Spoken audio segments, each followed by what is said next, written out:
کله داسې په هغه کورونو کې چې کم کورونو کې ماشومانان هغوی میچازي وکړي په قالین باندې یا په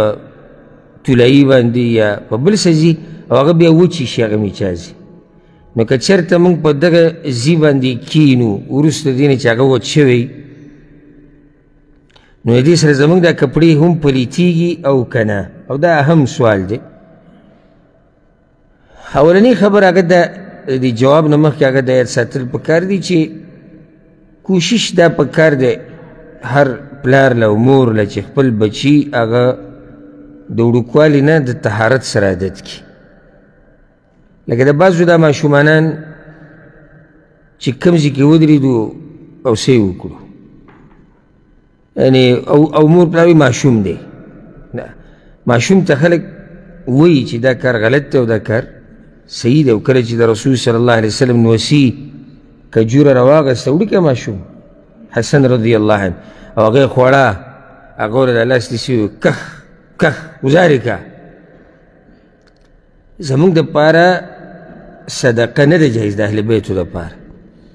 او کیدای شي د چا صدقې ښودي د کجوره نو دی ونه وایي چې زه خیر دی ماشوم دی او کجوره د دی دې وخوري دې کې څه کېږي. ماشوم ته به وایې چې دا کار غلط دی او دا کار صحیح دی دا د د تربیت وخت دی. نو په بعضو کورونو کې عدم اهتمامي که ماشوم په طلایي کې میچازي وکړو که د پلار په کپړو وکړو که د مور په کپړو او که په لاره کې او که په کوڅه کې او که په قالین او که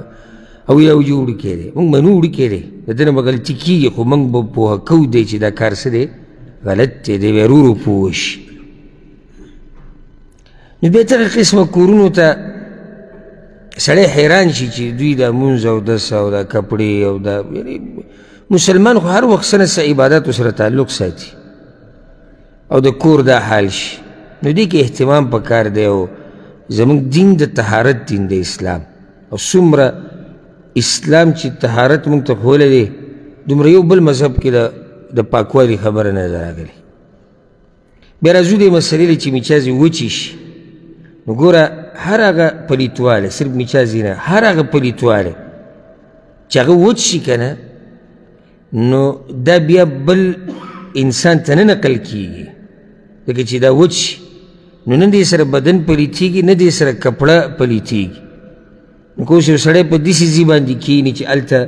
ماشوم میچازې کړي دي یا بل څه پلیتوالی د هغه وچ شوی دی دې سره د کپړې نه پلیتېږي او نه شریعت درته دا وایي چې ته دا کپړې اوس وینځه. کم پلیتوالی چې لونې رطوبت پکې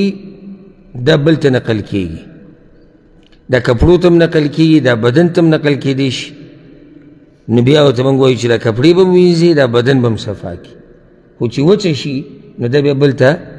نه اوړي نه بلې کپړې ته اوړي. نو که څوک په داسې ځایونو کې کښېني او نجاست مکمل وچي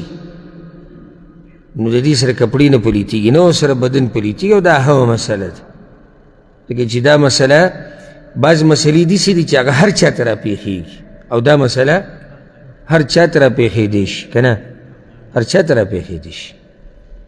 او دا صرف د ماشوم د میچاو سره تعلق نه ساتي که ما راته قانون ذکر کړو هر قسمه پلیتي چې دا وچه شي د دې خبره ختمه شوه دا ستا بدن سره نه نقل کېږي نه ستا کپړو ته نقل کېږي خو چې کله په دې کې لونوالی نو بیا دا اثر کوي. نو چې کله اثر وکړي په کپړو کې یا په بدن باندې نو بیا به د هغې صفایي هغه به لازمي والله اعلم.